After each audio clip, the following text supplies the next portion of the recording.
I'm starting to think Donald Trump might not be the best businessman after all.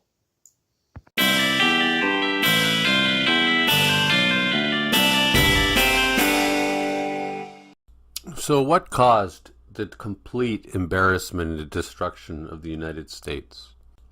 That's right, it was the libtards with their strongly worded letters. Like last week, somebody punched my girlfriend in the face. So I did what any intelligent person would do. I sat down while the guy was punching my girlfriend and I wrote him a strongly worded letter. And, after picking my girlfriend up off the floor, after handing him this strongly worded letter, I am certain that he went home and he read it. And he thought all about things. And he took it very seriously. And my girlfriend, her face all bloodied, looked at me and she said, Thank you so much. Thank you for sticking up for me and writing him that strongly worded letter. You're such a man. Now, I don't especially enjoy making fun of the laughingstock that the United States has become in the world. But, like a bad movie, you kind of have no choice but to make fun of it because there's nothing you can do about it. I'm in Canada, and it's sad to watch, but you gotta get your laughs where you can, right? You laugh because you would cry. As I always say, it's so funny that it's sad. And it's kind of interesting to, like, living in Canada, have a front row seat to an empire completely falling. And it's especially funny watching certain Americans being all happy about it, like almost laughing with, like, unknowingly laughing about the situation when they should be, like, freaking out. It's like your house is on fire and you're going, yeah, damn right, that'll show you, to your wife or something. Now, you've probably surmised by now, based on my creativity, my good sense of humor, and my civilized demeanor, that of course I'm a MAGA supporter. I like facts, and facts don't care about your feelings. My feelings don't care about facts, but it's the libs that get all emotional, and I think they're really ridiculous. They can't use logic the way MAGA can. Everybody's always whining about victims having rights. Well, what about the bullies having rights? What about them? Whoever feels sorry for the bullies or helps them out. And speaking of getting into fights over people's girlfriends, I was in a bar last week and I saw some guy with his girlfriend and I said, "Your girlfriend is ugly as hell." And then the guy punched me and I couldn't believe it. And it was just, we should be able to have freedom of speech and not have to worry about violence. It was way out of line. I'm starting to think that maybe Donald Trump isn't a great businessman. Don't get me wrong, I still believe that he always tells the truth. But I'm just starting to doubt whether he was the best businessman. He might only have been the second best businessman of all time. And regarding Charlie Kirk didn't just argue for the sake of arguing. Charlie Kirk believed in objectivity. After all, he was a Christian. Charlie Kirk was open-minded and he was willing to be proven wrong. Charlie Kirk was compassionate and he never said anything negative about anybody. After all, he was a Christian. And that's why MAGA loved Charlie Kirk. Because MAGA is a place of love and empathy and forgiveness. Just like Jesus. Now, I might be Canadian, but I consider myself a true MAGA. And being a true MAGA, I find the following joke very insulting. How many MAGAs does it take to screw in a light bulb? None. Trump just comes and says the light bulb was screwed in, and they all sit there in the dark believing it. Now, I find that both offensive and cruel. First of all, us MAGAs, we do know how to screw in a light bulb.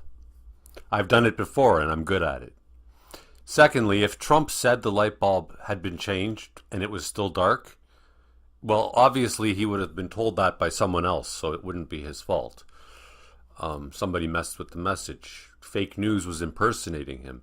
And even if it was proven that Trump was lying about the light bulb, he would have had a good reason to do it. And even if he didn't have a good reason, he had good intentions. And even if he didn't have good intentions, he's only human. And I would blame the light bulb. Light bulbs are probably evil, just like windmills, right? They say that Donald Trump only says hate speech. Well, he has not ever said one hateful thing in his life. He just said the other day that he hates his enemies, but that's not hate speech. He just said what he hates, but he didn't actually speak hatefully. There's a difference. And he said it with love and empathy. When Trump was asked what his favorite book in the Bible was, he said he liked the whole thing. And that means that he's really especially religious and Christian, right? Because he likes the whole thing equally. He doesn't even have a favorite book or chapter. I mean, if you ask me what I like to buy at the grocery store, I like to buy everything. And that just shows how much I love everything at the grocery store. It doesn't mean I can't tell that, I don't know what's in the grocery store. Let's not be silly. And by the way, I'm straight. I'm not gay. I'm really straight. I'm very macho. I'm like Donald. I've never cried a day in my life. I don't even cry during girl movies. Somebody once said that fool me once, shame on you. Fool me twice, shame on me. Fool me 1,000,000 times, I'm in a MAGA cult. Well, to that I just say, just because I follow Donald Trump blindly doesn't mean I don't think for myself. Okay? It's that simple. The truth is whatever you want it to be. That's what's great about it.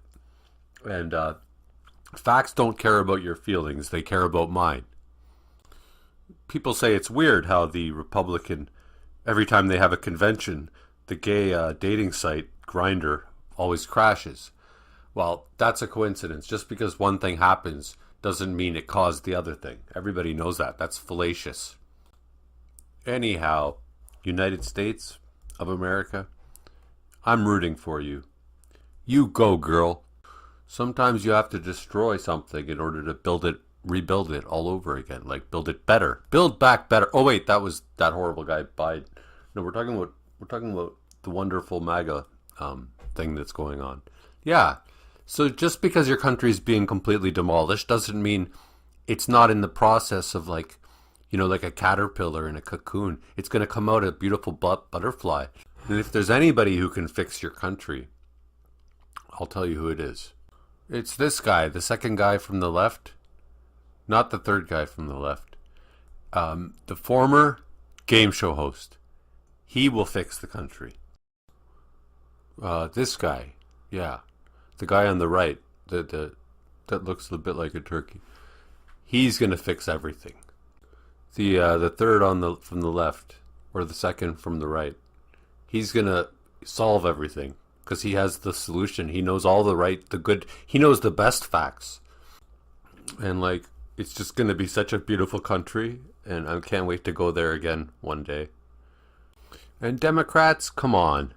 Stop writing those strongly worded letters because, MAGA takes them very seriously. They read every word and they get depressed and they're like, oh no, we got a strongly written letter. But what will we do?